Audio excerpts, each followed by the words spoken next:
Morning students, I am Dr. Priyanka Balaram and welcome to my YouTube channel Royal Educational Services। मेरे इस YouTube channel में आपको engineering mathematics से जुड़ी हर problem का सॉल्यूशन मिलेगा। साथ ही साथ में अदर फील्ड में यूज होने वाले मैथ्स के भी मैं वीडियोस अपलोड करती रहूँगी। मेरा ये channel 9th 10th 11th 12th JEE students के लिए भी बहुत यूजफुल है। मैं इसमें कुछ मैथ्स के ट्रिक्स और उनके भी बेसिक कंसेप्ट जो है वो अपलोड करती रहूँगी। तो आज हम लेके आए हैं डेफिनेट इंटीग्रल। इंटीग्रेशन का ही पार्ट है। नॉर्मल इंटीग्रेशन में अपने प्रीवियस लेक्चर्स में बता चुकी हूँ। ये डेफिनेट इंटीग्रल मतलब इसके अंदर आपको लिमिट दे के रखी रहेगी। ठीक है, आपको कुछ लिमिट्स दी हैं और उसके हिसाब से आपको इंटीग्रेशन सॉल्व करना है। तो डेफिनेट इंटीग्रेशन का स्टैंडर्ड फॉर्म हम लिखते हैं डेफिनेट इंटीग्रल। ठीक है, डेफिनेट इंटीग्रल है ना। तो डेफिनेट इंटीग्रल का जो स्टैंडर्ड फॉर्म होता है वो होता है integral a to b fx dx है ना। कोई भी फंक्शन है उसमें आपको लिमिट दे के रखी रहेगी। उस इंटीग्रेशन पे आपको उसका इंटीग्रेट करना है तो आपको एक नया फंक्शन मिलता है fx प्लस सी। इंटीग्रेशन है, जब इंटीग्रेट करते हैं तो उसके बाद में कांस्टेंट लगता है, वही कांस्टेंट है और यहाँ पर आप लिमिट रखते हैं a to b। अब इसको कैसे सॉल्व किया जाता है, upper limit minus lower limit. ये जो होती है ये आपकी अपर लिमिट होती है। ठीक है, और ये नीचे वाली जो होती है ये आपकी लोअर लिमिट रहती है। ठीक है, क्लियर है ये आपको। ये अपर लिमिट होती है और ये लोअर लिमिट। जब इंटीग्रेशन कर देते हैं नया फंक्शन मिलता है तो यहाँ पर उनको लिखा जाता है ब्रैकेट के बाहर, ये लोअर लिमिट और ये अपर लिमिट। सॉल्व कैसे होता है, अपर लिमिट पहले लिखी जाती है। अपर लिमिट ये लिख दी मैंने, माइनस करूंगी मैं लोअर लिमिट। ये ठीक है, upper limit minus lower limit. Definite integral को ओपन कैसे करते हैं, इंटीग्रेशन के बाद में लिमिट कैसे लगाई जाती है, अपर लिमिट माइनस करके लोअर लिमिट लगाते हैं। माइनस करेंगे तो आपको यहाँ क्या मिल जाएगा, F of B minus F of C है ना। तो मतलब आपका बेसिक जो डेफिनेट इंटीग्रल का फॉर्म बना है वो कैसा होता है, integral A to B F X D X is equal to F of B minus F of C है ना, जब आप लिमिट रख देते हैं। अब इसकी कुछ बेसिक प्रॉपर्टीज होती है। इसकी प्रॉपर्टीज कुछ इस टाइप से रहती है कि जैसे आपके पास में पहली प्रॉपर्टी है कि integral A to B F X D X है ना। तो यदि आपको ये लिमिट चेंज करनी है तो डायरेक्ट आप माइनस नेगेटिव साइन लगाते हैं यहाँ पर और इसको कुछ इस टाइप से आप लिख सकते हैं है ना। नेगेटिव साइन लगा दीजिए तो ये क्या हो जाएगी, माइनस बी टू ए हो जाएगी। अब इसकी दूसरी प्रॉपर्टी है, आपको यदि आपको यहाँ पर वेरिएबल चेंज करना है तो आप क्या कर सकते हैं, लिमिट वही रहेगी A to B F X D X और क्या हो जाएगी उसकी लिमिट के साथ में ये A to B F of T D T है ना।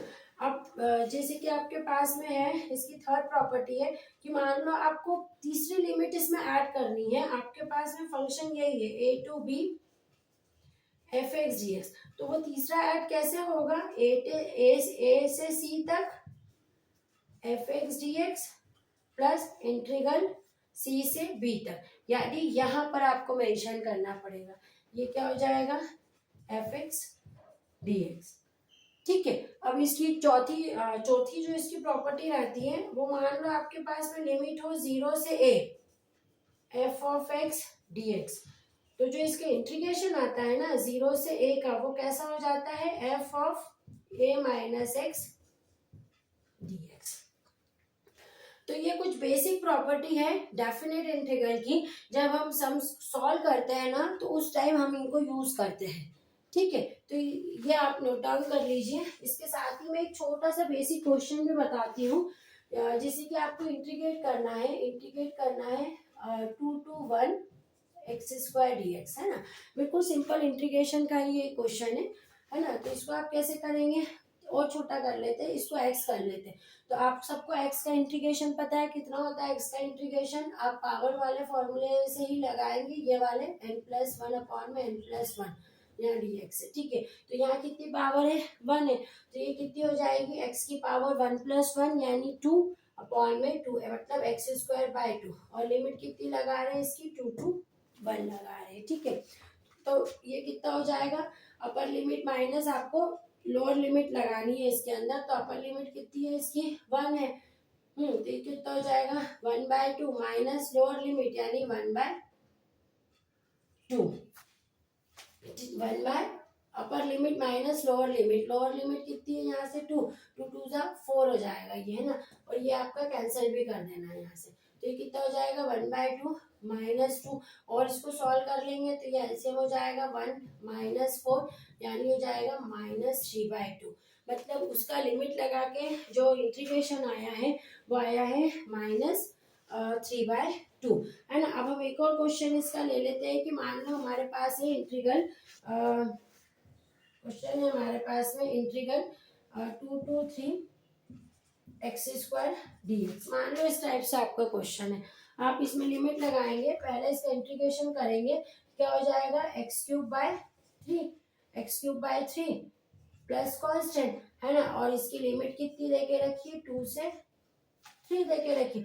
अब upper limit minus lower limit कर दो, अपर लिमिट यानी ये करेंगे, x³ में 3 क्यूब करेंगे यानी ये हो जाएगा 27/3 माइनस लोअर लिमिट यानी 2 को 3 बार करेंगे 8/3,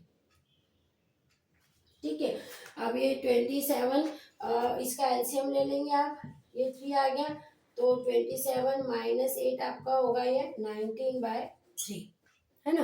तो डेफिनेट इंटीग्रल से इस टाइप से आपको सिंपल डेफिनेट इंटीग्रल से क्वेश्चन करना है, और जहां जहां हमको जरूरत पड़ेगी हम ये प्रॉपर्टीज उसकी यूज करेंगे। ये इसकी सबसे सिंपल वाली मेथड है कि आपको जब लिमिट दे के रखी है तो आपको उसका इंटीग्रेशन किस तरह से करना है। इसकी और भी अभी मेथड्स हैं, हम आगे करेंगे, आप इसको नोट डाउन कर लीजिए।